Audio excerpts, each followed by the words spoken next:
In this video, I'm going to talk about the numbers behind selling final expense face-to-face. If you're thinking about a career selling final expense in the home, the traditional way, but you're wondering about things like how many leads do I need to buy? What's my weekly investment? How much money can I make? What are the potential for chargebacks? Those kind of things. Then this video is going to give you a quick overview of what to expect from a numbers standpoint to give yourself the best perspective on how this business would truly work if you invest your all into it. My name is David DeFord. I own DeFord Insurance Group. We train final expense agents new to final expense or struggling, and they want to join an agency focused on mentorship, whether it's telesales or face-to-face. You can check out more about how we work as well as our Make Money Guarantee at daviddeford.com/FAQ. Let's jump right into the numbers. We're first going to start with the leads. That's a common question. How much leads do they cost? How many do I lead? What are my conversion rates? So for face-to-face, there really are just two different strategies that we recommend to our DeFord Insurance Group agents. And one is direct mail, and the other is Facebook leads. We'll start with direct mail, then we'll go to Facebook leads, and we'll talk about conversions and all the rest. So generally speaking, direct mail, depending on where you buy it, is somewhere in the $40 to $50 range. It's going to depend on the geography, the response rates, whether you have a fixed price lead program or a per 1,000 mailer program that returns a given average. So I would budget somewhere around $40 to $50 a lead. The amount of leads that you need to have, I believe, for a starting agent new to the business that's full-time is somewhere between 20 and 30. I recommend generally you want to strategically have more work to do than time to handle it. In other words, it's better to have too much work to do and not the time to get it than too few options to work and more time than you know what to do with. You usually make money when there's too many leads, and you make no money when there's too little. So I tend to say agents should skew closer to 30 leads a week than 20 leads a week, but that's ultimately something you have to play with and figure out. But it's a good idea to start that way. So I would say you expect to spend somewhere in the range of $1,000 a week, I think is a good estimate, depending on how many leads you get and where your geography is. With direct mail, generally speaking, you have to pay up front. So you're looking at 3 to 4, maybe 5 weeks total before you start seeing a consistent inflow of leads coming in. So you're going to outlay your weekly amount times 3 to 4 conservatively. So to do direct mail correctly, you need to have somewhere between very low end 3,000 on the very high end, well, not very high end, but high end on the $5,000 range to just get leads back to start working. So one of the drawbacks to direct mail and selling final expense face-to-face in this methodology is you have to pay for the leads up front before you actually get the opportunity to work them. So you got to have some sort of bankroll, credit card, etc., to fund that process to get up and started. If that's not something that works for you, you can also opt for Facebook leads. A lot of our agents do this. Cost-wise, $25 to $45 a lead, a little bit less per lead. And the turnaround time, though, is days, not weeks. So you can invest $1,000 in Facebook leads, get 20 leads, 25, 30 leads, and have them probably within several days and start working right away. So you don't need as much money tied up into buying those leads because of the nature of how fast they turn around. And as far as conversion rates, so now that we know the cost per leads, we also need to talk about what can you expect as far as sales potential from the leads. So with either direct mail or Facebook leads, I'm looking for somewhere in the range of, I would say, half of the presentations booked to close. So a good agent typically closes half of their presentations.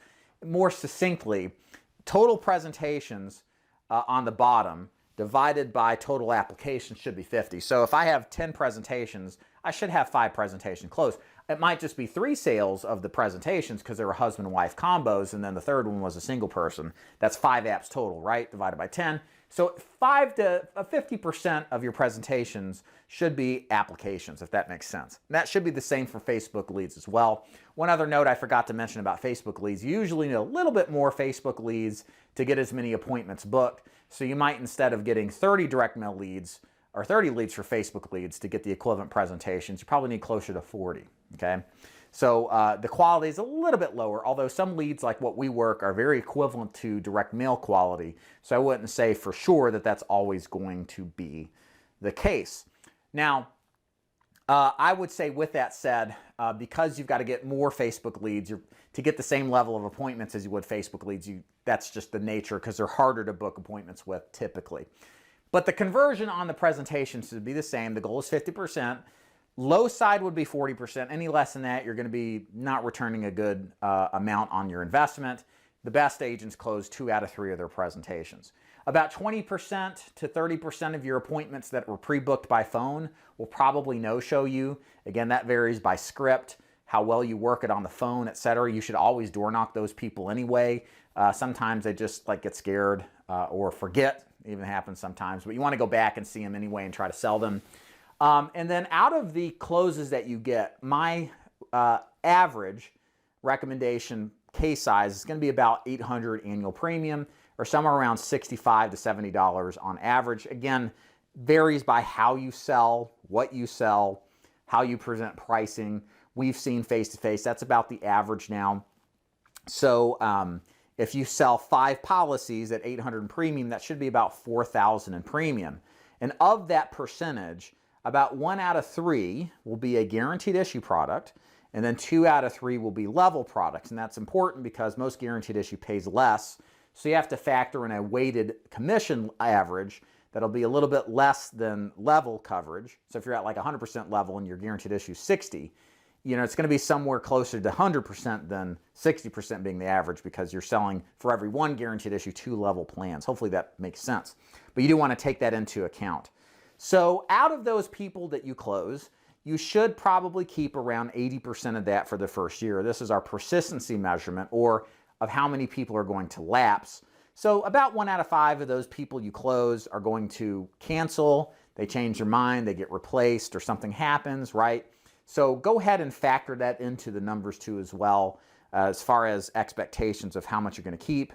Also, commission is important too. What are the numbers there? Varies wildly. It's going to depend on the agency. Is their focus more on free leads versus you buying your own leads? Like, for example, our agents on free lead programs with us on face-to-face is 50% versus buying their own leads is at 100%. So it just is going to depend on how the structure of the system is set up. And a couple other numbers that I think are important for face-to-face to consider, and this is, I think, where some of the advantages of the system work wonderfully well, is your capacity to work is very, very high, and surprisingly, I think in many cases more so than telesales. If you work 6 days a week, and now this is an extreme workaholic here, but this is just to show you the potential. It is very doable to run 15 appointments a day. 45 minutes appointment per appointment, starting at 8 in the morning, ending around 9 at night. Are you going to do that? Probably not. But the point is, 15 times 6 is, I believe, 75 appointments a week. You could run 75 pre-booked appointments a week on an appointment setting capacity. Probably have 60 to 65 show up, and the good agents are going to close around 30 apps. Again, it's extreme and most people don't do it, but that's one of the cool things about face-to-face sales, is that I believe the scalability in writing a ton of applications is a lot higher for the hardworking agent who wants to go out there than telesales is, which most people find that surprising. Don't you have to drive between appointments? Isn't there windshield time you have to account for? And that's all true, but with telesales, many times a lot of your time you would otherwise be doing windshield time is dialing or waiting for your inbound calls to come in. So there's going to be dead time between each. But in some sense, depending on the geography, you'll be surprised how many more appointments you can pre-book. And I know agents who are running systems like this, writing a lot of business. So long story short, those are the main numbers to be concerned about when it comes to the business. In short, a nice metric that I use, and we could do a little bit more of an elaborate numbers creation scenario here. Of the premium that you get with reasonable commission levels on a purchase lead basis, around 100% average commission, you should keep about half of that after expenses and chargebacks. So if you write $3,000 in AP a week, you should have about $1,500 in commissions that are due to you. Probably get $1,000 of that up front in advance commissions, and then the rest over time, what's called as earned commission. So that's the metric that I tell agents, just on a very rough basis with those kind of commissions, what you can expect in upfront cash flow money, because ultimately cash flow is king. And you got to figure out that, some carriers advance most carriers can advance 75%, others 50%. So you got to take that into factor as well. So anyways, hope this gives you some projections on numbers and gives you some guidance. If you have any questions, comments, leave them below. If you want to learn more about joining DeFord Insurance Group, daviddeford.com is where to go. And thanks for watching.